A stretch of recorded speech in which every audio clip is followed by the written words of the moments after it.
Hey guys, hope you're having a great day. Yesterday I had a hard day all day posting these videos. I don't know what was going on. It would go on, then be deleted, then I finally got one on, but not a lot of people saw it. So it's about my vision and what I can see.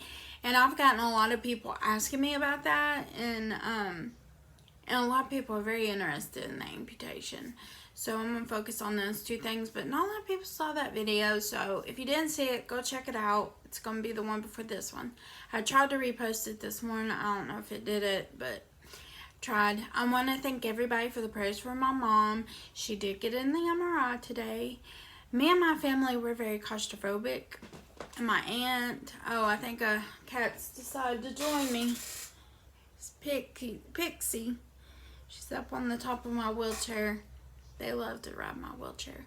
So you'll see her down. See if you can see her eyes. Pixie. Her eyes are beautiful. I was going to post a video yesterday of my animals, but I think she's getting down. She's like a panther. Like that panther in the Jungle Book. I can't say it right, so I'm not going to even try. But, okay. But I want to thank everybody for the comments, everything. My mom, yes, she did. She fell asleep during the MRI, so it went great. So, let's start. At 11, I was diagnosed with diabetes. We were in Walt Disney World, and I remember I had to pee every 5 minutes. And my parents were giving me Coke. Diabetes never crossed our mind. Never. I never heard of diabetes at the time. I think I knew a little bit because about the finger prick and shots and stuff, because somebody came and talked in my 5th grade class about it. Actually, just a couple of weeks before then. So on our way back home, I remember we had a minivan. My brother Denny was sitting on the back seats. I was in the seat in the floor. I had a blanket, and I remember I had to pee so bad. My dad was like, I'm not stopping. It's going to take forever to get home. He said, just pee in the blanket. So I did.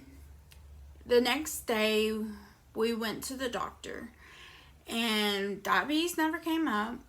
I remember the next day, my mom got me from school. I would always go to the church building where she worked. She was a secretary, and wait until she got off work. And she started crying, telling me what diabetes was, and that I had it. My blood sugar was around 3,400. I think it was like 348. I seem to remember that number. And I took off running to the bathroom. My youth minister, Scott Griffith, at the time, came back to the bathroom with me, and he was trying to calm me down. He was telling me that his sister had it, that I would be okay. It wasn't, as long as I took care of myself, everything would be okay. So, I wish I had listened to those words then when I was a teenager. But after that, packed a bag, went to T.C. Thompson, Chattanooga, and we had 3 days of cramming material in your head about diabetes. It's been 20 plus years of diabetes, and I'm still learning things. So, yeah, it was a little overwhelming. I did have a bladder infection on top of that. And here's a traumatizing story I want to tell you. It was an older nurse. The blinds were open, the door was open, everybody in the hall could see in, even though it was a children's unit, but everybody could see, and she had to stick a suppository in.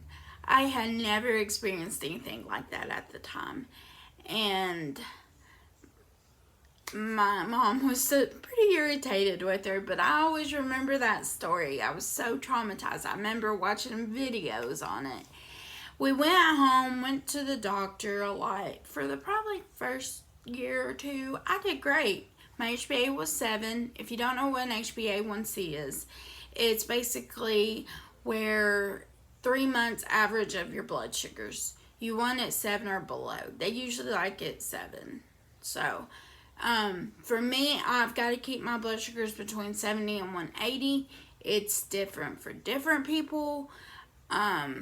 For normal people, it's usually 80 to 120. I don't know. It's just different everywhere. I've heard from different people. So don't think that's where you should keep it. That's just for me.